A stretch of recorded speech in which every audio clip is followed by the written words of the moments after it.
Les rideaux sont tombés sur la première édition du Salon international Synergie, Sûreté, Sécurité, Défense SYSDEF, le 6 juillet 2023. Durant 3 jours, ce salon a réuni des experts de 15 pays venus montrer leur savoir-faire en matière de défense et de sécurité. Le SYSDEF, c'était des conférences, des expositions, des espaces B2B et de créativité, mais surtout un hackathon qui a révélé des intelligences dans la recherche de solutions de sécurité. Lors de la cérémonie, les meilleurs projets innovants ont bénéficié d'un appui financier afin de développer leur génie créateur. Nous avons proposé un projet dénommé TAMSE qui consiste à l'élaboration d'une plateforme et d'un appareil électronique.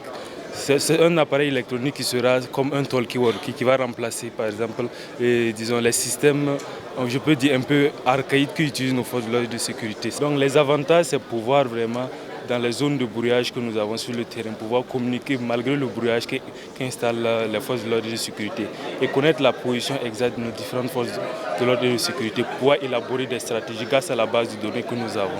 Et nous avons pensé à une montre intelligente qui est capable de donner la localisation en temps réel du soldat.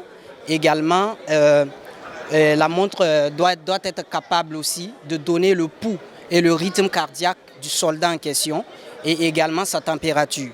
Et là, cette montre a un avantage parce qu'elle permet aux responsables de pouvoir savoir si leurs soldats sont toujours en vie, voilà, sur le terrain. Également, de pouvoir améliorer leurs conditions sanitaires en fait.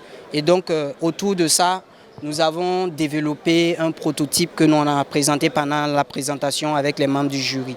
Pour les lauréats, la participation au SYSDEF a été une belle occasion de se faire connaître, mais également de proposer des solutions contre l'insécurité. Moi, je suis à ma première participation, mais je crois que j'ai appris beaucoup de choses. C'est vraiment quelque chose de bien qui permet de réunir pas mal de corps pour pouvoir réfléchir ensemble, pouvoir encore apporter à notre nation, sur la sécurité de notre nation. Ce n'est pas le prix qui nous intéresse ici, mais c'est vraiment contribuer à l'effort de guerre que le chef de l'État a lancé.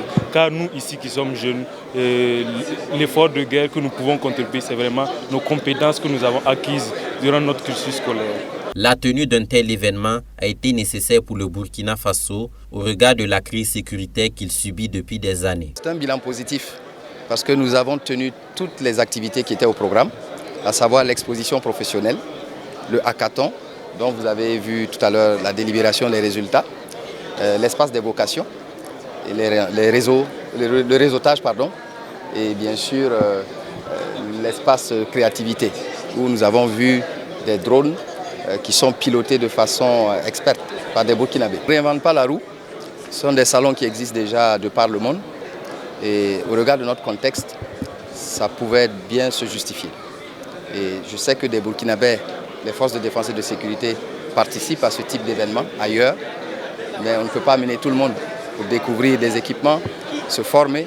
Alors c'est l'occasion d'accueillir un événement de cette dimension au Burkina et permettre à tout le monde, au plus grand nombre je dirais, de découvrir les équipements, de découvrir les formations disponibles et de permettre aux plus jeunes Burkinabés de venir dans les corps par vocation. Au cours de la cérémonie, des brassards et une somme de 11 millions de francs CFA ont été remis aux forces de défense et de sécurité comme contribution à l'effort de guerre.